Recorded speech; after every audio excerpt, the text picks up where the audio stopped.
अगली खबर बलौदा बाजार से है। बलौदा बाजार के बिलाईगढ़ अंतर्गत ग्राम पंचायत पोनी के कन्या हाई सेकेंडरी स्कूल एवं बॉयज हाई सेकेंडरी स्कूल के 10वीं एवं 12वीं के प्रतिभावान बच्चों को स्वर्गीय रेशम लाल जांगड़े के सुपुत्र डॉक्टर हेमचंद्र जांगड़े द्वारा मेडल देकर सम्मानित किया गया। वहीं अपने पिता के बताए रास्ते पर चलकर समाज सेवा करना हेमचंद्र जांगड़े को अच्छा लगता है।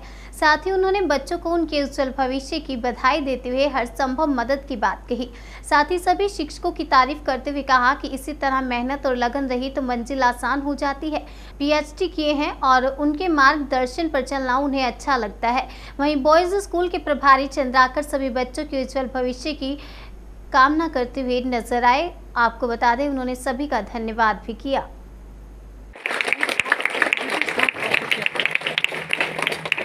तैयारी कीजिए, उसमें आप डायरेक्ट बीए एलएलबी करके डायरेक्ट वकील बन सकते हैं। आगे चल के आप जज तक के जा सकते हैं। इसी प्रकार बहुत सारे ऐसे कोर्स आज प्रदेश में हमारे संचालित हो रहे हैं। आवश्यक जानकारी के अभाव में कई बच्चे हमारे उन चीज़ों को अपना नहीं पाते हैं। आज नेट का ज़माना है और सारे बच्चे के हाथों में मोबाइल होती है। निश्चित रूप से आप ऐसे चीज़ों को जानिए कि क्या क्या कोर्सेज संचालित हो रहे हैं हमारे प्रदेश में, देश में, और उस कोर्स के माध्यम से निश्चित रूप से आप अपने जीवन में आगे बढ़ सकते हैं। मैं आप सबके उज्जवल भविष्य की कामना करता हूं और यह उम्मीद करता हूं कि इसी प्रकार आप लोग अपने जीवन में आगे बढ़ें, अच्छे अंक प्राप्त करें और अपने परिवार को, अपने शाला को, अपने समाज को और अपने इस क्षेत्र को गौरवान्वित करें। और इन्हीं विचारों के साथ आपके उज्जवल भविष्य की कामना करते हुए मैं अपनी बॉडी को विराम देता हूँ। आप लोग के बीच मुझे आने का अवसर मिला, इसके लिए मैं साला परिवार को, आदरणीय प्राचार्य महोदय जी को बहुत बहुत आभार और धन्यवाद व्यक्त करता हूं कि आप लोग के बीच मुझे यहां पर आने का अवसर प्राप्त हुआ, इन बच्चों के बीच मुझे आने का अवसर प्राप्त हुआ है। इसके लिए मैं सारे परिवार को, साला परिवार को अपनी तरफ से बहुत बहुत बधाई और बहुत बहुत धन्यवाद देता हूँ।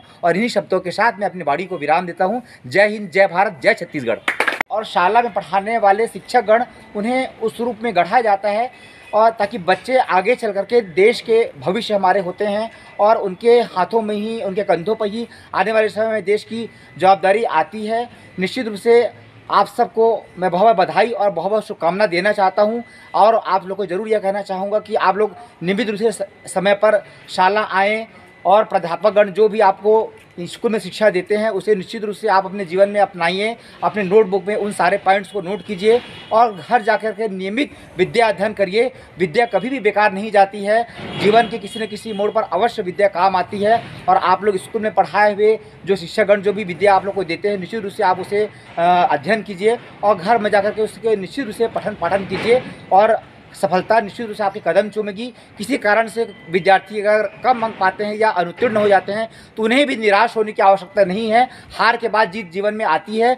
सुख दुख, हार जीत या जीवन का एक नियमित अंग होता है। इसमें आप लोग को निराश होने की आवश्यकता नहीं है। कुछ बच्चे निराश हो जाते हैं कि मैं अनुत्तीर्ण हो गया या मुझे अंक प्राप्त कम हुए हैं। हमें उसको देखना चाहिए कि किस वजह से हमारे अंक कम प्राप्त हुए हैं और ऐसे बच्चों को निराश होने की आवश्यकता नहीं है। उसे दोबारा ज़्यादा मेहनत करने की आवश्यकता है और वे दोबारा मेहनत करके फिर से अच्छे अंकों से प्राप्त हो सकते हैं। आप लोग को निराश होने की आवश्यकता नहीं है। निश्चित रूप से आप जीवन में आगे बढ़ें। और 12वीं क्लास के बच्चों को मैं निश्चित रूप से ये कहना चाहूँगा कि बहुत सारे आजकल विद्या के क्षेत्र में नए नए कोर्स, नए नए तकनीकी कोर्स आ चुके हैं। केवल बीएससी, बीए, बीकॉम तक ही आज सीमित नहीं रह गया है। आप लोग कैट की भी तैयारी कर सकते हैं, जिसमें बीए एलएलबी की पढ़ाई एक साथ होती है। 12वीं के बाद कैट की परीक्षा आयोजित होती है राष्ट्रीय स्तर पर। उसमें आप सम्मिलित होकर के 5 वर्ष का वह कोर्स होता है। रायपुर में भी वह यूनिवर्सिटी संचालित है और देश के कई बड़े शहरों में भी वह कोर्स संचालित है। द्वितीय तृतीय स्थान प्राप्त किया है। स्मृति चिन्ह प्रदान करके प्रेरित किया है आने वाले बच्चों के लिए, आने वाले छात्रों के लिए। इसी प्रकार वे भी इस प्रकार स्मृति चिन्ह या मेडल जीतें और अधिक से अधिक अंक अर्जित करें और देश की सेवा करें। देश की सेवा के लिए, देश की सेवा केवल नौकरी या व्यापार से ही नहीं होती। देश की सेवा करने के लिए अनेक क्षेत्र होते हैं। किसी भी क्षेत्र में जाकर के किसी भी कार्य करते हुए आप देश की सेवा कर सकते हैं। ये आपके प्रेरणा के लिए हमारे जांगड़े जी के जो उद्गार थे।